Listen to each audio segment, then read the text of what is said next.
My name is Alicia D. Williams, and I was 28 years old when my boyfriend asked me to leave my own apartment before his friends arrived because none of them knew I existed. "Can you go somewhere before the guys get here?" Ethan asked while preparing for boys' night. "I don't want them finding out about you." I stared at him. Then I picked up my keys. "No problem." An hour later, I ended our relationship by text. When Ethan called and demanded that we discuss it, I gave him the only explanation he deserved. "You didn't want your friends knowing about me. Now they never have to." Ethan and I had been together for 2 years. We met at a quiet barbecue hosted by a mutual friend. I worked in IT support for a mid-sized company. Nothing glamorous, but the job was steady, paid well enough, and allowed me to build savings. Ethan worked in marketing for a boutique agency. He was outgoing, sharply dressed, and surrounded by friends who seemed to live inside social media advertisements. Rooftop parties, expensive brunches, weekend trips, designer clothes photographed beside drinks nobody actually enjoyed. I preferred jeans, comfortable sweaters, hiking, and watching television after a long week. We were different, but I believed that was why we worked. 6 months into our relationship, Ethan lost his job during company cutbacks. He was devastated. I helped rewrite his resume, drove him to interviews, and covered several bills while he searched for work. Most nights, he stayed at my apartment. We discussed getting a dog, traveling together, and possibly finding a larger place. I thought we were building a life. But there was one warning I kept ignoring. Ethan never introduced me to his friends. Whenever I asked, he had an excuse. "They're judgmental about women. It's just guy time. They wouldn't understand our relationship." At first, I respected his independence. Later, I realized I was not being given privacy. I was being hidden. On Ethan's birthday, I prepared steak, opened his favorite wine, and baked a cake from scratch. He said it was the most thoughtful birthday anyone had ever given him. The following month, I suggested attending his family's holiday dinner. He laughed. "My family is intense. Let's keep this between us for now." I swallowed the disappointment. When Ethan needed help preparing for a major presentation, I stayed awake until nearly 2 in the morning practicing with him. He earned a promotion. Online, he thanked his boss, coworkers, friends, and everyone who believed in him. I was not mentioned. Still, I stayed.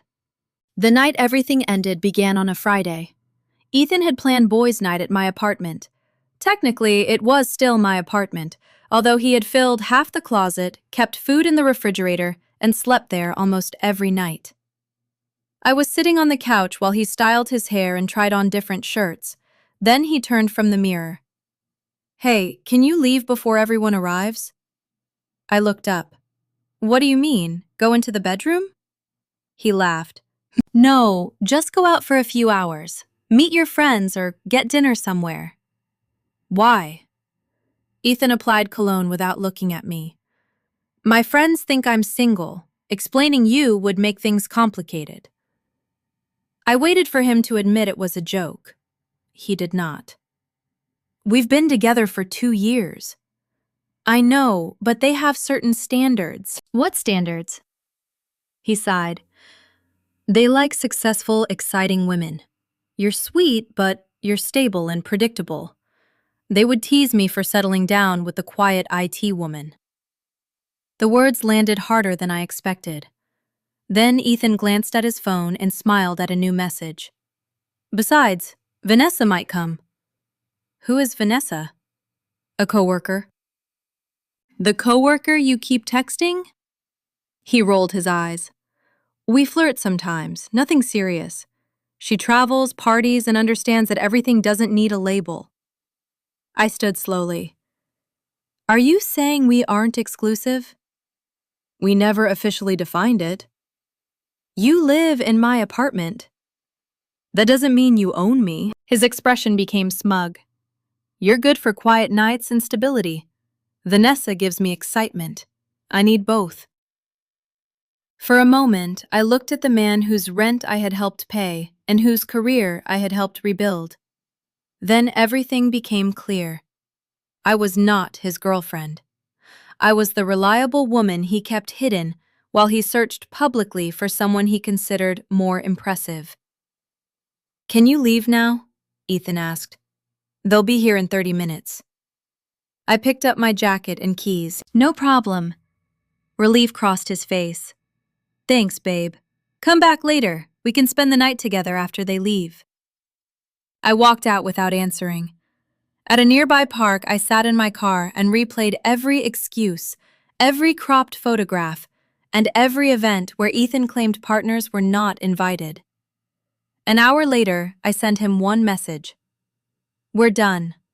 Pack your belongings and leave them outside the apartment. I'm changing the locks tomorrow. Good luck with Vanessa and your exciting life." My phone began ringing immediately. This time, I was no longer waiting to be publicly chosen by a man who only valued me in private. My phone rang before I even left the park. Ethan called 3 times in a row, then began sending messages so quickly that the notifications covered my screen. "What are you talking about? You can't break up with me over text. This is ridiculous. We need to talk." I let the phone ring once more before answering. Ethan picked up immediately. "What the hell, Alicia?" he snapped.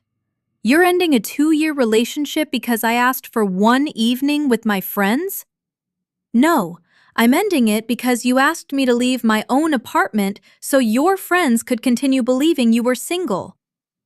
"You're twisting it. You told me you flirt with Vanessa. It's harmless. You told me we were never officially exclusive. We never had a formal conversation about labels." I stared through the windshield at the empty park. "You sleep at my apartment every night.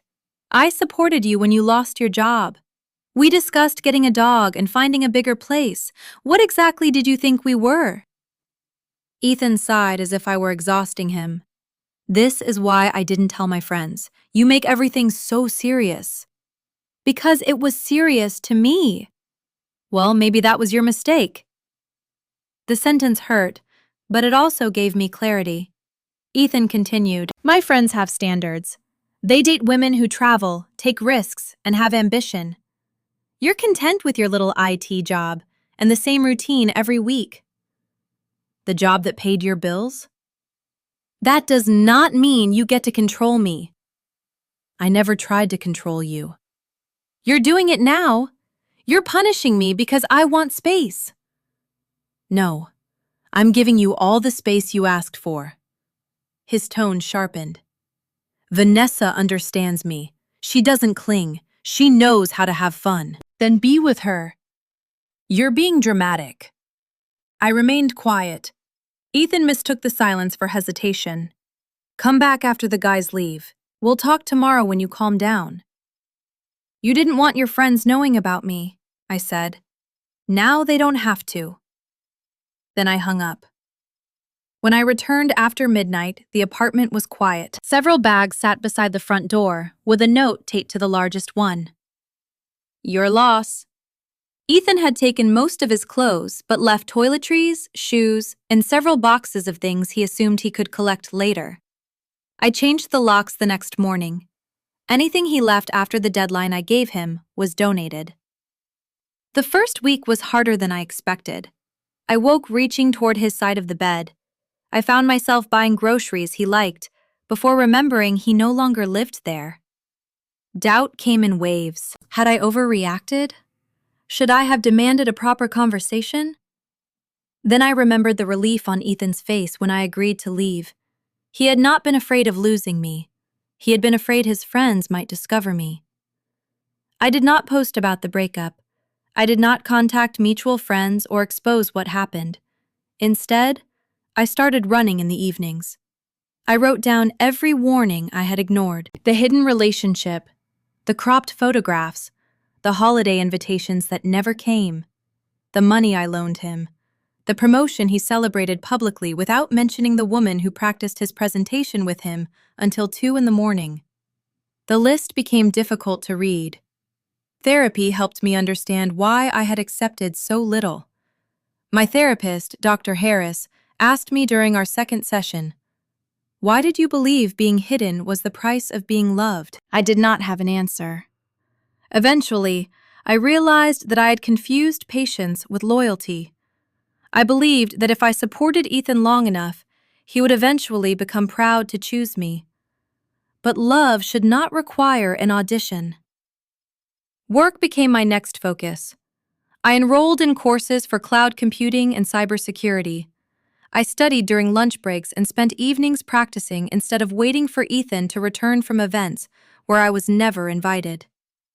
Within months, I passed 2 certifications. My manager promoted me to senior analyst with a significant raise.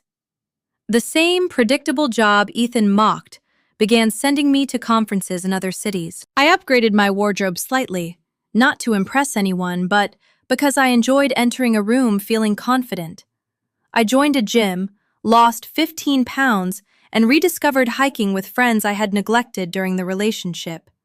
My life widened. At a cybersecurity conference, I met Daniel Brooks, a graphic designer working with another technology firm. We bonded over terrible hotel coffee and a shared dislike of forced networking conversations.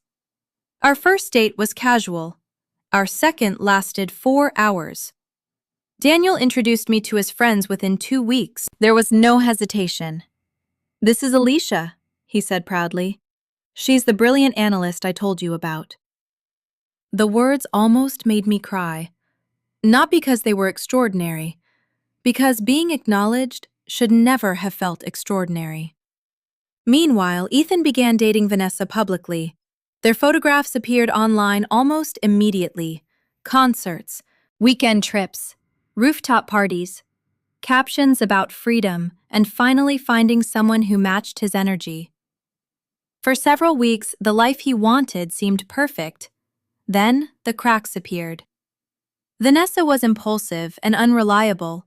She convinced Ethan to leave his marketing job to help with a creative travel project that never launched. He used his savings to fund their trips. She used him to improve her image. When the money disappeared, so did the excitement. Mutual friends later told me Vanessa cheated, smashed Ethan's phone during an argument, and left him responsible for a lease he could not afford. His friendships weakened. His job applications failed. The glamorous life he had chosen collapsed faster than the quiet one he had mocked. 8 months after the breakup, a message arrived from an unknown number. "Hey, it's Ethan. New phone. I miss our talks. How have you been?"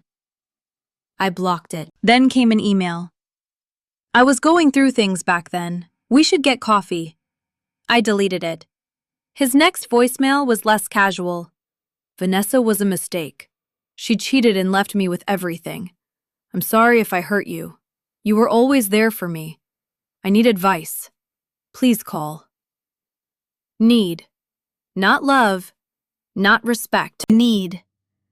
He had hidden me when his life felt exciting. Now that everything had fallen apart, he wanted his secret safety net back. But Alicia D. Williams was no longer available for private use. Ethan's first message did not surprise me. What surprised me was how little I felt. 8 months earlier, seeing his name would have sent my heart racing. Now it appeared on my screen like a notification from an app I no longer used. I blocked the number and continued with my evening. 2 days later, his sister contacted me through LinkedIn. "Alicia, Ethan is in a really bad place. You owe him a conversation after everything you shared." I stared at the word owe. Apparently, 2 years of being hidden, used, and dismissed had created a debt on my side. I replied once. "I do not owe Ethan access to me.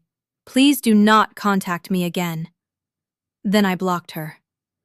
His friends tried next. One of the men from the boys' night group added me to a chat with several mutual acquaintances. "Ethan regrets everything," he wrote. "Vanessa was abusive. He lost his job and apartment. You are better than ghosting someone who needs closure." I left the group without responding. They called it ghosting because that sounded crueler than admitting I had established a boundary. Ethan had known exactly where I stood.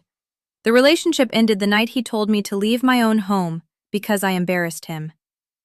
By the 10th month, his desperation turned into anger. He appeared at my gym on a Tuesday evening. I was finishing a set when I saw him standing near the mirrors. He looked nothing like the confident man who had laughed while explaining that I was not exciting enough for his friends. His clothes were wrinkled. His hair had grown unevenly, and exhaustion sat heavily beneath his eyes. "We need to talk," he said. I placed the weights down carefully. "No, we don't. You have ignored me for months. I blocked you." "That is the same thing." "It is not." He stepped closer. "Vanessa destroyed my life. She took my money, cheated, and left me with the lease. I lost my job because of the mess she created." "I am sorry that happened." His face softened, mistaking politeness for an opening. "I knew you would understand. You were always safe." Safe. Not loved, not respected.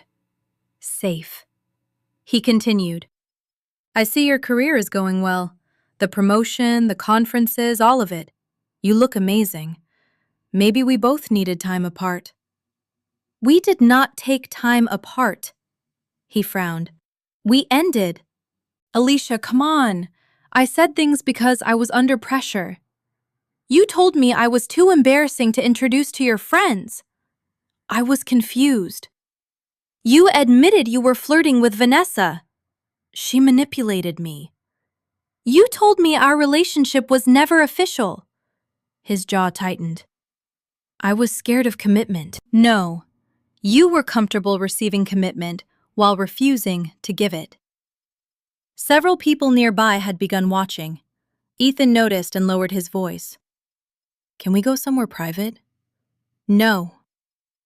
The refusal changed him. His shoulders stiffened. The helpless expression vanished. "So now you think you are better than me?" "I think I know what I deserve." He laughed bitterly. "You got a promotion, lost some weight, and found new friends. Congratulations.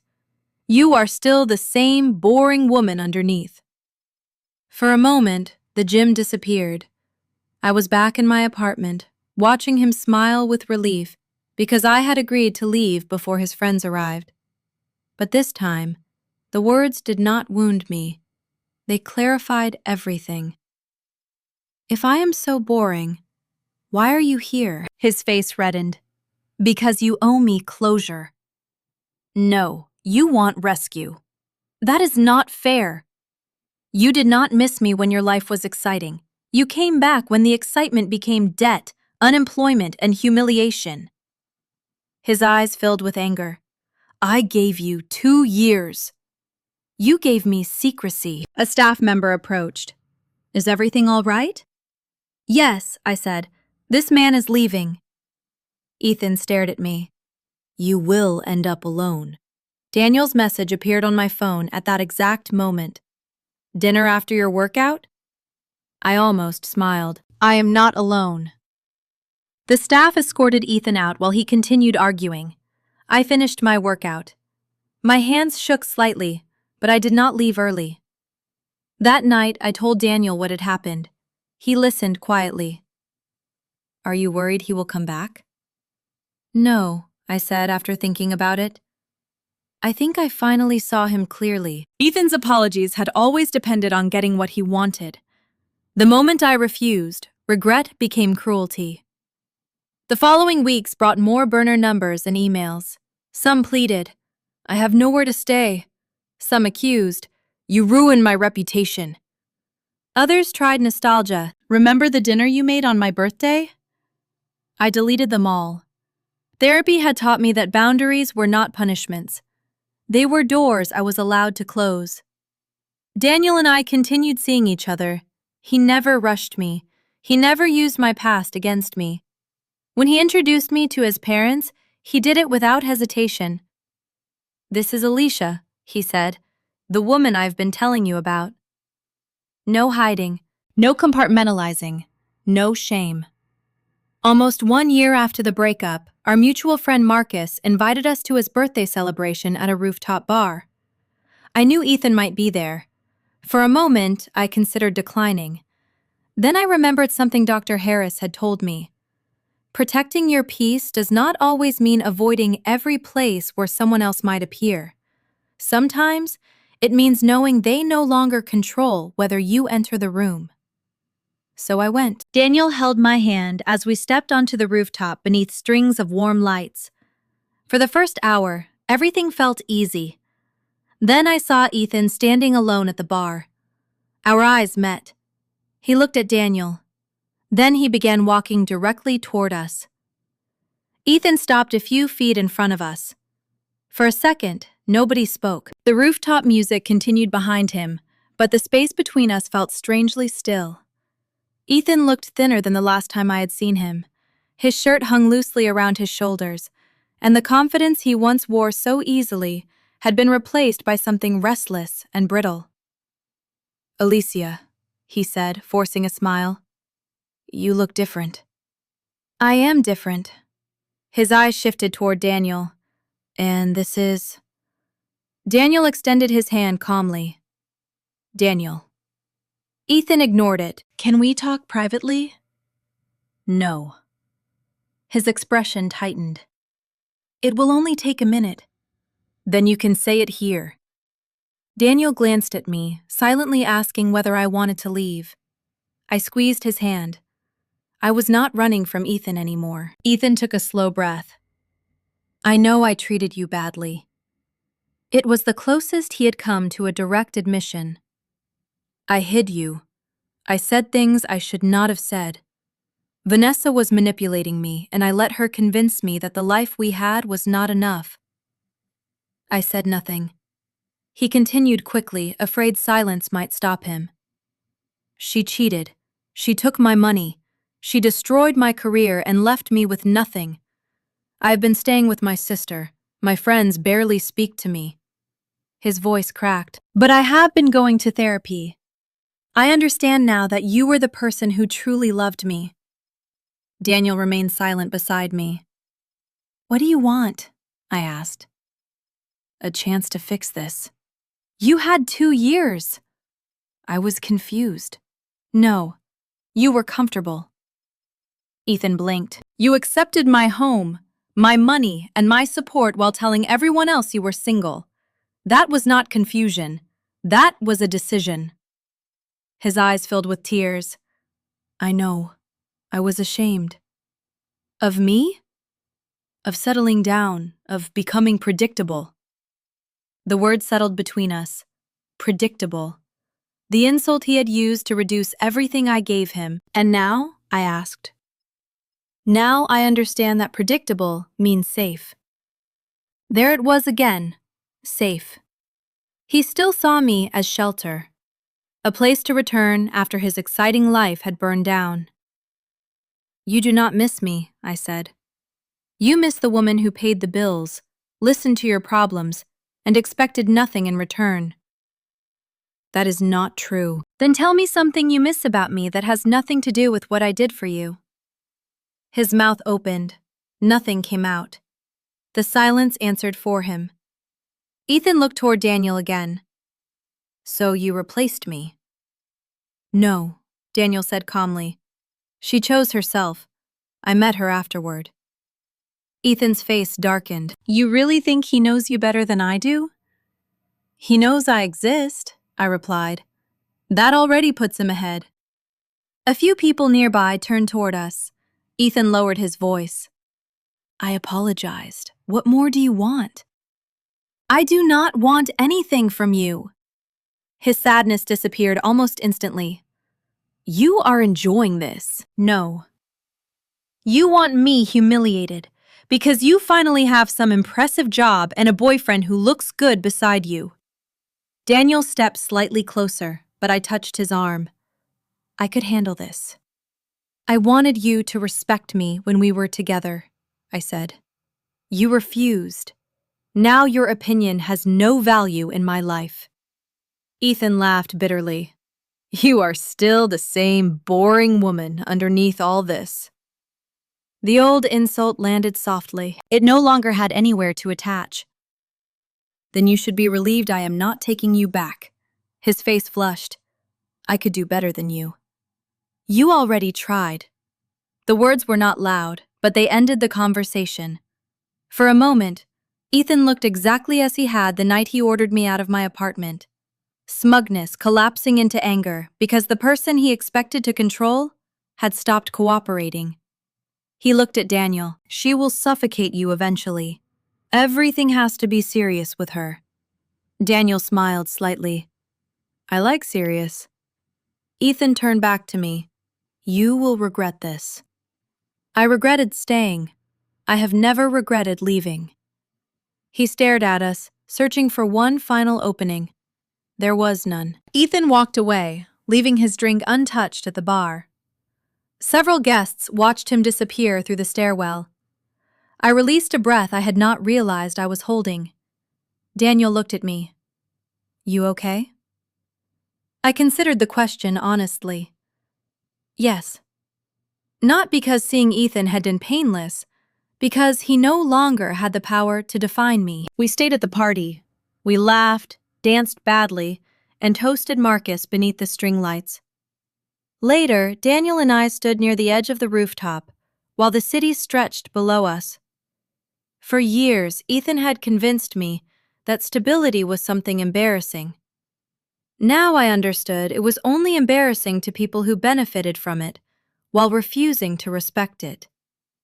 I had not been boring. I had been loyal.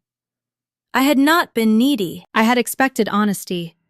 I had not overreacted by leaving. I had finally reacted appropriately to being hidden. Ethan wanted excitement without consequences and stability without commitment. When Vanessa disappeared, he returned, expecting the secret woman to remain available. But I was no longer hidden inside anyone else's life. I had a career I was proud of, friendships built on mutual respect, and a man who introduced me before anyone had to ask. Most importantly, I had myself. Ethan once asked me to leave because he did not want his friends knowing about me. Now he could tell them whatever story helped him sleep. I no longer needed to be included in it.